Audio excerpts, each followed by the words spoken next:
নমস্কার বন্ধুরা, আমি কুমড়ো পাতায় মাছ ভাপা করব। ভেটকি নয়, চিংড়ি নয়, তেলাপিয়া মাছ।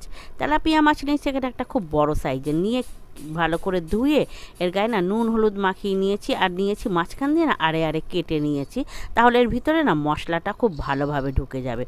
তো এখানে 2 চামচ পোস্ত, 2 চামচ সাদা সর্ষে আর কাঁচা লঙ্কা নিয়েছি কয়েকটা, নিয়ে এটার একটা পেস্ট বানিয়ে নিচ্ছি। এই পেস্টটা দিয়ে মাছটাকে আজকে ভাপাবো। তার জন্য নিয়েছি কুমড়ো পাতা। কুমড়ো পাতাটা লাগবে, আবার আপনি এটাকে কলা পাতাতেও করতে পারেন, লাউ পাতাতেই করতে পারেন, তবে আমি কুমড়ো পাতা পেয়েছি হাতের কাছে, সেই জন্য কুমড়ো পাতাতেই করছি। তো যে পেস্টটা আমি করে নিয়েছিলাম সেই পেস্টটা না মাছের উপরে দিয়ে দিলাম, দিয়ে এর উপরে দিয়ে দিলাম সামান্য নুন, হলুদ আর লঙ্কার গুঁড়ো দিয়ে দিচ্ছি। তবে হ্যাঁ, নুনটা আপনারা একটু পরিমাণ বুঝেই দেবেন, যেহেতু আর দিয়েছি কাঁচা সর্ষের তেল। যেহেতু আমার আগেই মাছটার গায়ে না নুন হলুদ মাখানো ছিল, সেই জন্য যাতে নুন বেশি না হয় সেই দিকটা বুঝেই আপনারা নুনটা ব্যবহার করবেন। দিয়ে এর ওপর একটা কাঁচা লঙ্কা দিয়ে না এবার পাতাটাকে মুড়িয়ে নিচ্ছি। মাছটাকে খুব ভালোভাবেই মশলাটা কিন্তু মাখিয়ে নিয়েছি দুই পিঠেই। তো যেহেতু কাঁচা পাতা নিয়েছে, এটা গরম জলে ধোয়াও নেই বা আগুনে শেখাও নেই, তো এটা কিন্তু এইভাবে মুড়তে গেলে খুবই কষ্ট হয়ে যাবে।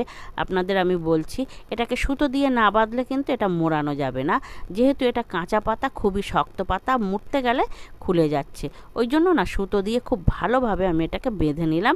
আপনারাও কিন্তু এইভাবে বেঁধে নেবেন, না হলে ভাজা যাবে না, খুলে বেরিয়ে যাবে। তো এইভাবে একটা রুই মাছকেও আমি সেম মশলা দিয়ে সেমভাবে তৈরি করে নিচ্ছি। দেখি রুই মাছটাও কেমন লাগে খেতে। তো একটা মাছ এভাবে নিচ্ছি। রুই মাছটা কিন্তু খুব সুন্দরভাবে মোড়া হয়ে যাচ্ছে, যেহেতু ছোট মাছ, ওটাকেও সুতো দিয়ে বেঁধে নিলাম। এবার তেল গরম করে নিয়েছি ফ্রাই প্যানে, নিয়ে মাছটাকে ভাজা বসিয়ে দিলাম।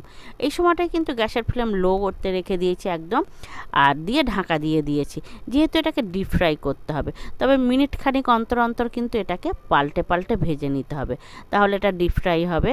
যেহেতু এটা খুব বড় মাছ, অল্প তেলে ভাজছি, আর মানে এইভাবে যদি আমি জোরে গ্যাসটা দিয়ে হাই ফ্লেমে করি তাহলে পাতাটা পুড়ে যাবে, ভিতরটা না সিদ্ধ হবে না। ওই জন্য এটাকে এইভাবে করে নিলে ভিতর পুরোপুরি ডিপ ফ্রাই হয়ে যাবে, কুকটাও ভালোভাবে হবে।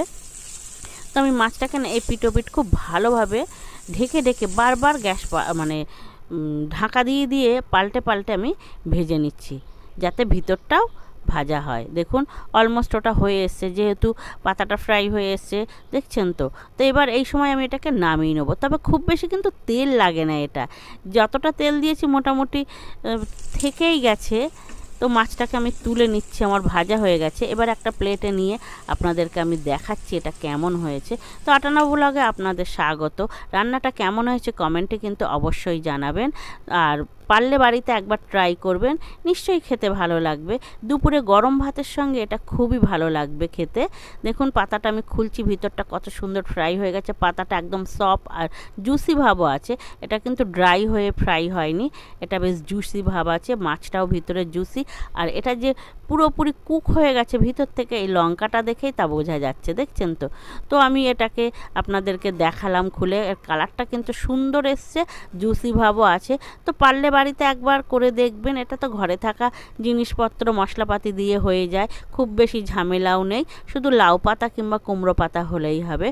তো এটা একবার করে খেয়ে দেখবেন। চিংড়ি ইলিশ তো খেয়েই দেখি, একটু না হয় তেলাপিয়া দিয়েই খেয়ে দেখি, এটার গায়ে তো কাঁটা নেই, খেতে নিশ্চয়ই ভালো লাগবে গরম ভাতের সঙ্গে।